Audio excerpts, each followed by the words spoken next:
You don't know him, but on the day Jason Norris was baptized, everybody who knew him knew it was a big milestone in his life. That Sunday morning, he had come early to the service. His smile was from ear to ear, and he was glowing. He was tall, and so he was already an impressive figure. He was redheaded, so that made him impressive as well, but it was the fire in his eyes that you could see on that morning. And he was clearly taking a new step in his life. He and I had been working towards that for a little bit of time, and in fact, it all started about 2 years before that moment. I got an email from a guy named Jason who said, "I think I need your church." And I wrote him back and I said, "I think you do." And so we started an email conversation that lasted all of 2 emails back and forth. And in the second one, I said, "Okay, let's meet." And we got together at the Arby's that was right across the street from where this church was. And I met him and we sat down, we started talking, and he began to tell me his story. And lo and behold, the time he was baptized wasn't the first milestone in his life. There had been a number of previous milestones that led up to that point. And so we were meeting in Arby's, and he was telling me about a couple of the milestones that had happened in his life before then. He had been dating this girl for like 6 years, and he thought he was in love, and she thought she was in love, and they thought they were going to be together for forever, and they just hadn't tied the knot yet. And he didn't really care too much about God. He wasn't raised in a Christian home or anything like that. And then she dumped him out of the blue. And he was bitter. And his heart was torn open and bleeding. And he was in that dark place. That dark place with life and that dark place with God where you say, am I good enough? Am I doing the right thing? Have I really screwed up my life? Did I just waste the last 6 years? And he was in that dark place. And a friend of his had recently started going to church. And she went to a really small church that was desperate for Sunday school teachers at the time. And even though this girl had not made any commitment of faith or anything like that, and was just beginning to learn the Bible herself, that church asked her to teach Sunday school, and she was like, okay. So she was preparing to teach Sunday school for this class of young kids, and was working through the Bible and said to Jason, "Can you help me?" And Jason says, "I don't know anything." And she says, "Okay, then we're together. We're on the same page." So I don't know anything either. So he's never been to church before. He's never opened his Bible before. And he starts meeting with this girl to prepare lessons in the Bible for this Sunday school class. Milestone. In his time there, he was inspired, maybe I should read this book for myself. And he began to read it. And so sitting across the table from me in Arby's, he tells me his story. I was reading in the Gospel of Luke. And I came to that passage.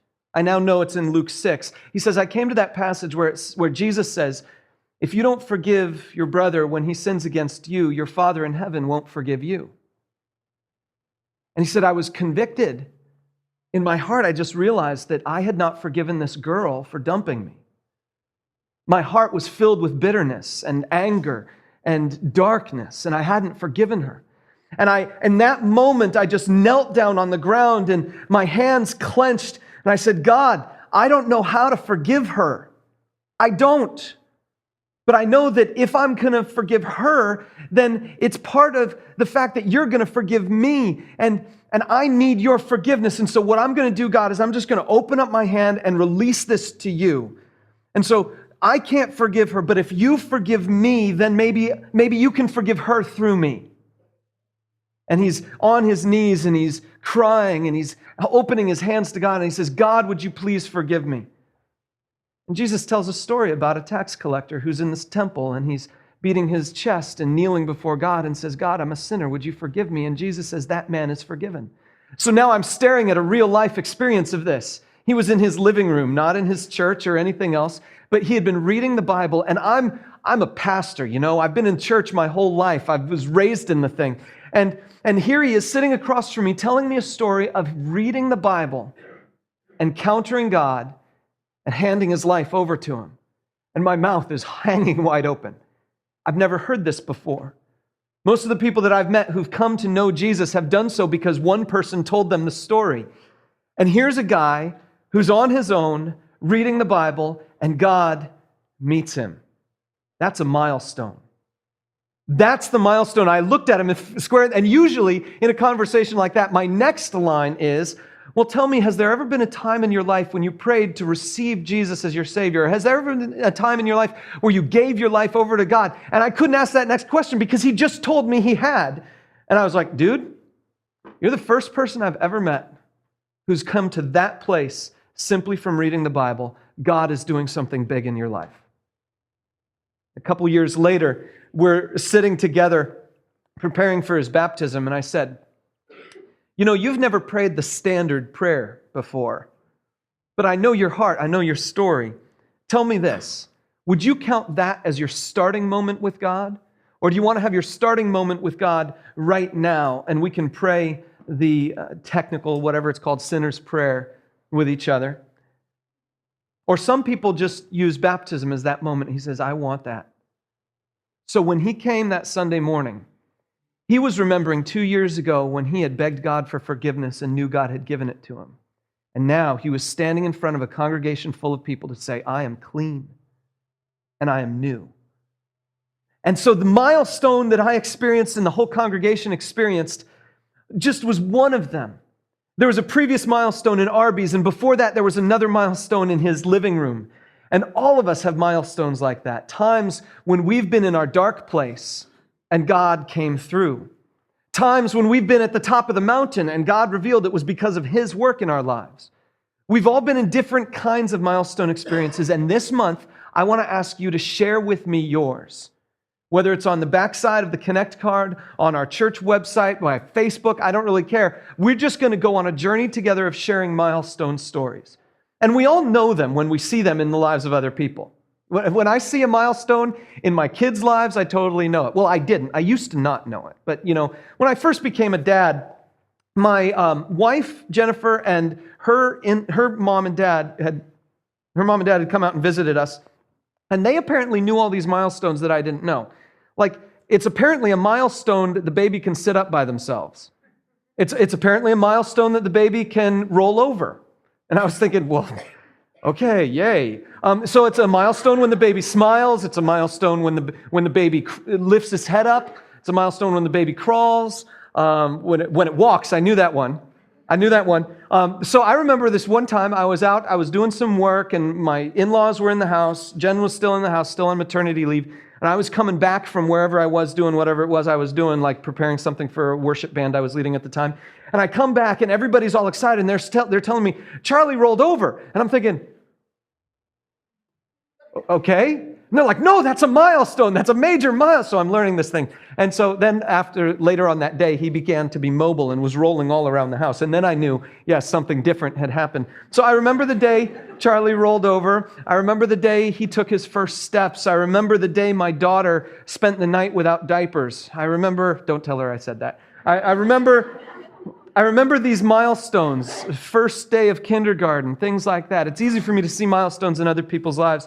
I also have some milestones in my own life. I remember the day I decided to propose to my wife. Of course, I remember the day I proposed, but I remember the day I decided to.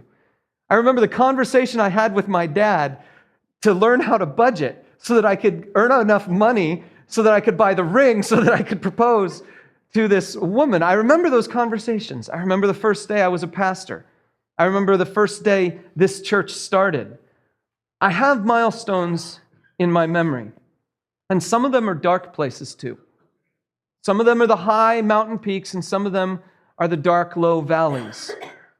But where God meets you is a milestone in your life. And so what we're doing this month is we're going to go on a journey together. We're going to share our milestones, we're going to celebrate milestones, and we're going to do it in the context of some major milestones in the Bible. I'm going to take you to some stories that maybe you're not totally familiar with, but they're those milestones that precede the other milestones. So jump with me into the Bible, Hebrews chapter 11. It's printed on your note sheet. It'll be on the screen. We're talking about Abraham. And here's an obvious milestone in his life. People know about the guy named Abraham. Many people do. He's the most famous guy in the Old Testament. Here we go. Abraham. By faith, Abraham, when God tested him, offered Isaac as a sacrifice, Isaac his son, as a sacrifice. He who had embraced the promises was about to sacrifice his one and only son, even though God had said to him, "It is through Isaac that your offspring will be reckoned." That's a milestone. Because see, God had said to Abraham, I want you to sacrifice your only son, Isaac, to me. And Abraham got to the place where he has the knife up in the air and he's ready to come down on his son and kill his own son. And God says, no, that's just a test. Hang on. I provided a substitute over here. So you get the substitute, the ram that was caught in a thicket over here. You bring that ram, you sacrifice that ram, and you know that I'm the God who provides substitutes.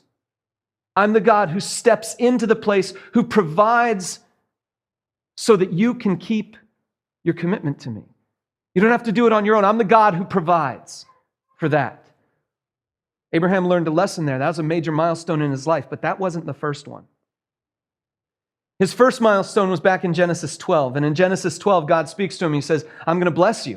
I'm going to make your name great. You're going to be a blessing to everybody. In Genesis chapter 13, there's another milestone. God's voice comes to Abraham somehow, and he says to him, I'm going to give you all this land that you can see. So in Genesis 12, God says, I'm going to bless you. All I want you to do is get up from here and go to this other place where I take you. And then in that other place, I'm going to give you all this land. Then in Genesis 13, he says, look at the land that you're now in. I'm going to give it all to you. Then in Genesis 15, God comes up to him another time and he says, personally, now I'm going to give you a son. I'm going to give you a son from your own body. Then in Genesis 17, God says, I'm going to give you a son through your wife who is like 80 years old, barren and just absolutely destitute from the reproductive standpoint. I'm going to give you a son through her, even though Abraham himself was 99 at the point in time. And so that's in 17. And then this thing where God says, would you sacrifice your son? That comes in Genesis 22. So let's go back to 15. Because in 15, I think the most profound milestone experience happens for Abraham. It's not the first one. It's not the biggest one. It's not the most elaborate one. But it's profound for at least two reasons. Genesis 15. If you're using the Bibles we passed out, it's on page 9. It's on page 9. And we're just going to start at the beginning and read. So let's go. Genesis 15. After this, the word of the Lord came to Abram in a vision. Do not be afraid, Abram. And by the way, this is his original name. Abram was his original name. God changed it to Abraham in chapter 17. Do not be afraid, Abram. I'm your shield, your very great reward. But Abram said, wait a minute. But Abram said, this is the first time he talks back to God. Up until this point in time, in 12 and in 13, God just simply shows up with a promise, but there's no interaction. Now we're told something's different. What's different is, number one, it's a vision, verse 1, which means Abraham is now encountering God in some type of way where there's a to and fro, a back and forth. And so now he's responding to God. It says, but Abram said,